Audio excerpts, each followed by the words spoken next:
bagaimana menghilangkan rasa was-was atau takut terhadap kebutuhan bayaran anak sekolah disebabkan belum ada pekerjaan. Tayyib.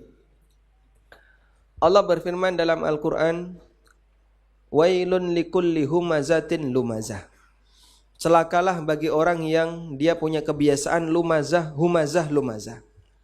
Dan di antara karakternya kata Allah, alladzi jama'a malan wa addada. Dia suka mengumpulkan harta dan suka menghitungnya. Lalu Allah mengatakan yahsabu anna malahu akhlada. Dia menyangka kalau hartanya akan membuat dia jadi kekal. Apa yang dimaksud dia menyangka hartanya akan membuat dia jadi kekal? Saya mau tanya, ada gak manusia di alam ini yang punya keyakinan kalau dia gak bakalan mati? Ya, apakah orang kafir yakin kalau dia mati? Ya, yakin ya, yakin. Orang musyrik yakin gak kalau dia mati? Yakin.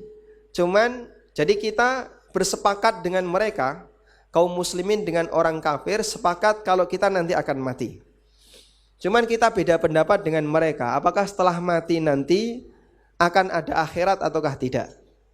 Ada khilaf antara muslim dengan kafir. Orang musyrikin mereka tidak mengakui, sebagian orang musyrik tidak mengakui kalau nanti akan ada hari kiamat, seperti keyakinan musyrikin jahiliyah. Demikian pula keyakinan musyrik ateis.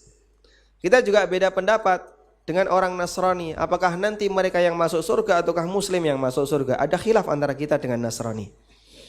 Tayyib. Sehingga intinya tidak ada manusia yang punya keyakinan kalau dia nggak bakalan mati. Semua manusia pasti punya keyakinan kalau dia akan mati. Terus apa makna firman Allah? Yahsabu anna malahu akhlada. Dia menyangka kalau hartanya akan membuat dia jadi kekal.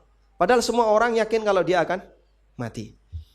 Maksudnya adalah dia menyangka kalau dia punya banyak harta, maka nanti masa depannya cerah. Anaknya masa depannya cerah. Pendidikan keluarganya semua masa depannya terjamin. Padahal siapa yang jamin? Banyak harta tidak menjamin kalau masa depannya cerah. Loh Pak, bagaimana? Yang namanya pendidikan kan butuh biaya. Apakah pendidikan untuk menjadi orang soleh harus mahal? Bisa nggak orang jadi soleh gratis? Hah? Bisa nggak?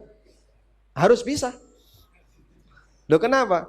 Untuk jadi soleh itu Allah perintahkan kepada semua manusia. Sehingga kalau ada syarat, siapapun hanya boleh jadi soleh jika kaya. Berarti Allah nggak adil. Karena yang miskin tidak punya peluang jadi soleh. Kamu miskin, coba minggir dulu. Bukan calon orang soleh. Gak ada jaminan kalau misalnya ada anak yang dia hidup di lingkungan keluarga yang serba kekurangan. Wah, berarti nanti masa depan anak saya terancam.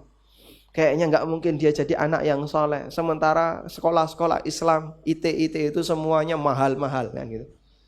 Berarti peluang anak saya untuk jadi anak yang soleh gagal. Kalau seperti ini berarti Allah tidak adil. Untuk jadi anak soleh, jadi manusia soleh, semua manusia punya kesempatan yang sama, baik kaya maupun miskin.